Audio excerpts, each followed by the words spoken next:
오늘 본문에 보게 되면 이제 바리새인들과 서기관들에게 주께서 말씀하시는 내용이 나오고 있습니다. 근데 이 모든 내용들이 어디에서 말씀하고 계시는 것입니까? 성전입니다. 성전 논쟁이라고 하는데 바로 고난주간 화요일에 집중적으로 성전에서 계속 말씀하고 계시는 것이지요. 여기 보니까 자신들이 성전의 주인이라고 말하고 있는 바리새인, 서기관, 사두개인, 대제사장 통칭해서 그런 리더급들에게 말을 하고 있습니다. 근데 이 말은 사실 우리에게도 유효하죠. 우리에게도 좀 엄중히 들을 말들입니다. 왜냐하면 신앙생활을 나름대로 열심히 한다고 했는데 결과적으로 보면 주와 배치되는 그런 생각과 행동을 할 수 있기 때문입니다. 그런 개연성이 충분하죠. 왜냐하면 바리새인과 사두개인 이 사람들이 진짜 신앙생활을 열심히 하는 사람들이었습니다. 특별히 바리새인을 생각해 보십시오. 역사적으로 고난을 많이 받은 이들이에요. 하나님의 말씀을 지키려고 세례 요한과 같이 힘을 다해서 하나님 나라 사모하며 이 땅에서 거룩하고 존귀하게 살도록 그렇게 노력했던 사람들입니다. 그렇기 때문에 그 당시에 많은 존경과 사랑을 받은 부류임이 분명합니다. 우리도 그렇잖아요. 우리가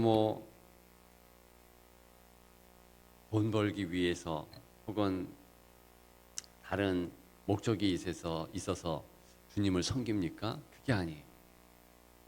하나님께 인정받고 될 수 있으면 다른 사람들을 살리는 일에 마음을 두고 그것뿐이잖아요. 그런데 하다 보니 이 두 갈림길이 있으면 처음에는 그 갈림길이 그렇게 큰 차이가 있나? 그죠? 근데 주님의 길이 있고 내 생각의 길이 있다면 처음에는 그 차이가 뚜렷하지 않는데 조금씩 이제 벽까지로 가는 거죠. 그러면 나중에는요 엄청난 차이가 되는 것입니다. 그게 바로 바리새인들이 행했던 일. 그 바리새인들이 주로 이제 하나님의 말씀을 연구하고 또 연구하니까 서기관들도 바리새파, 바리새인들이 많이 됩니다. 여기 서기관들 삼가라 이런 말을 하지 않습니까? 그러면서 진짜 너희 구약에서 말하고 있는 메시아에 대하여서 알고 있냐? 이제 주님께서 하도 바리새인 서기관들이 주의 말씀으로 달려드니까 진짜 알고 있냐? 이러면서 질문하시는 내용이 41절부터 44절이죠. 메시아가 다윗의 자손이라고 하지 않냐? 다윗의 자손이죠. 그죠? 다윗 왕의 혈족 중에서, 유다 지파 중에서. 그런데 왜 다윗은 자기 자손에게 주라고 칭했느냐? 이것이 이제 시편에 나오는 내용 아닙니까? 그러면서 자기 자손, 즉 아들뻘, 손주뻘 그런 이한테 어떻게 존칭을 하냐? 주는 말 그대로 주님 이런 뜻 아닙니까? 그랬더니 아무 말 못해요. 그 정도로 사실은 바리새인들이 성경에 대하여서 문외한이다 이런 얘기를 하는 거 아닙니까? 그러면서 누가복음에서는요 아주 강조하는 부분이 있습니다. 그게 뭐냐면 이제 누가복음 4장 18절에 주의 성령이 내게 임하셨으니 가난한 자에게 복음을 전하게 하시려고, 이 내용 아시죠? 눈먼 자에게 자유를, 풀림을 이러면서 가난한 자, 억눌린 당한 자 이런 자들에게 메시아가 왔다 이걸 강조해요 누가복음에서. 그런데 가만히 보면 주님께서 강조하는 그들을 바리새인과 사두개인 리더들은요, 자신들이 잘 하나님을 섬긴다고 하는데 그들을 가치 있게 여기지 않습니다. 그게 바로 하나님의 말씀을 자기들이 원하는 관점에서 해석하고, 어떤 부분은 삭제하고 어떤 부분은 취하고 이러고 산다, 이걸 지금 지적하는 겁니다. 제가 금방 말씀드렸던 누가복음 4장 18절은요, 이사야 61장 1절에 나오는 내용이잖아요. 메시아에 대하여서 메시아는 누구에게 복음을 증거하는 자냐, 누구를 가치 있게 여기는 자냐, 그 부분에 대한 구약의 기록 아닙니까? 뭐라고 그래요? 주 여호와의 영이 내게 내리셨으니 가난한 자에게 아름다운 소식을 전하게 하려 하심이라. 가난한 자에게 복음을 증거한대요. 예수님이 가난한 자들에게 복음을 증거하는데 정작 바리새인들은 가난한 자들을 무시합니다. 왜 무시하는 줄 아세요? 율법 안 지키니까. 지금 가난한 자의 대표격인 21장 1절부터 4절까지 나오잖아요. 근데 여기 보면 가난한 과부가 2렙돈을 넣습니다. 그 정도로 돈이 없는 거예요. 성전세나 내겠습니까? 물론 여자들은 성전세 내지 않지만 그에 합당한 그 가문이 이제 감당해야 할 돈이 있어요. 그러니까 과부의 아들이 있을 수 있고 또 친척도 있을 수 있고, 그러면 적어도 1년에 약 한 16만 원쯤은 내야 돼요. 그것도 큰 돈 아닙니까? 가난한 과부에게는 그거 큰 돈 아닙니까? 누구에게는 큰 돈이죠. 2렙돈밖에 없대는데 이거 한 2천 원 정도 되잖아요. 푼돈 아닙니까? 그러니까 우리도 그런 경우가 있잖아요. 여전도에 회비가 있고 남성교회 회비도 있고 막 그러는데 실제로 돈이 없을 수 있잖아요. 저는 저희 어머니가 생각날 수밖에 없는데, 저희 어머니가 이제 여전도사였잖아요. 돈 제일 많이 받았을 때가 20몇만 원 받았던 것 같아요. 보통은 한 5만 원 뭐 요 정도 받았던 것 같아요. 근데 예전에는 그게 큰 돈이지만 온 식구가 살 돈은 아니죠. 그러니까 제가 한편으로는 약간 좀 섭섭한 게, 어떻게 우리 어머니는 처녀 때 남자들과 똑같이 신학교육도 받았고 공부를 많이 했는데 어떻게 남자들은 목사가 돼가지고 다 받고 여자는 왜 저렇게, 또 한편으로는 천대도 받고 뭐 이러냐. 어떻게 목사 안수를 여자는 못 받냐, 그런 생각도 했습니다. 아무튼 저희 어머니가 평생을 이제 여자 신방 전도사로 은퇴를 하셨죠. 그러면서 저희 어머니 여자 전도사는 또 여전도도 등록이 돼가지고 회비를 내야 되는 거예요. 회비. 그러니까 이게 돈이 없으니까 어머니가 이렇게 전전긍긍하는 것을 참 많이 보았어요. 나중에는 이제 그거 가지고 누구한테 꾸기도 하고 그런 거를 봤습니다만, 저희 어머니뿐만이 아니라 교회 생활하면서 돈이 들어갑니다. 또 어떤 분들은요, 전회교회 있을 때 하도 교회에 돈 내는 게 많으니까 나 돈 벌고 와서 좀 돈 많은 다음에 교회 다니고 싶다. 하나님을 믿지만 교회 생활 힘들다. 실제로 저에게 상담을 해가지고 너무 안타깝더라고요. 여러분, 우리가 돈 없어도 교회에 다니고 돈 없어도 주의 일도 하고 편안하게 그렇게 해야 하지 않겠습니까? 아니, 어떻게 교회까지 와가지고 돈 없는 사람들이 힘들고 그러면 되겠습니까? 그래서 제가 우리 교회 와가지고 그런 부탁을 드렸습니다. 임직자들 이렇게 임직 받을 때 헌금 안 했으면 좋겠다. 헌금 하고 싶으면 개인적으로 했으면 좋겠다. 돈 걷어서 이렇게 하는 게, 어떤 사람은 한 명이라도 힘들면 그거 힘들지 않냐. 주의 마음을 알면 그냥 내고 싶은 사람 내고, 만약에 이제 돈 걷어서 임직자들이 교회에 대하여 헌금을 하고 싶으면 그냥 진짜 별거 아닌 거, 누구나 돈 낼 수 있는 거, 10,000원이면 어떻습니까? 1,000원이면 어때요? 여기 두랩돈 내어가지고 드리는 것에 대해서 가치 있게 여기잖아요. 그래서 제가 그런 이야기를 했습니다만, 어쨌든 우리가 교회가 내 방식이 아니라 하나님이 원하는 방식으로 자꾸 맞추는 것은 맞잖아요. 우리가 그렇게 되도록 합시다. 어떤 분들은 그런 분들이 있어요. 우리 교회는 원래 무명으로 헌금한다. 그죠? 그것도 귀해요. 그렇기 때문에 제가 주일날 무명으로 헌금하는 것을 존중합니다. 근데 제가 성경을 연구해 보니까 반대의 경우도 있어요. 그게 뭐냐면 꼭 하나님은 아브라함의 하나님, 이삭의 하나님, 야곱의 하나님 하면서 이름을 꼭 언급하세요. 역대상하에 보니까 빼곡하게 이름을 다 써놔요. 여러분들 그 이름 모르시죠?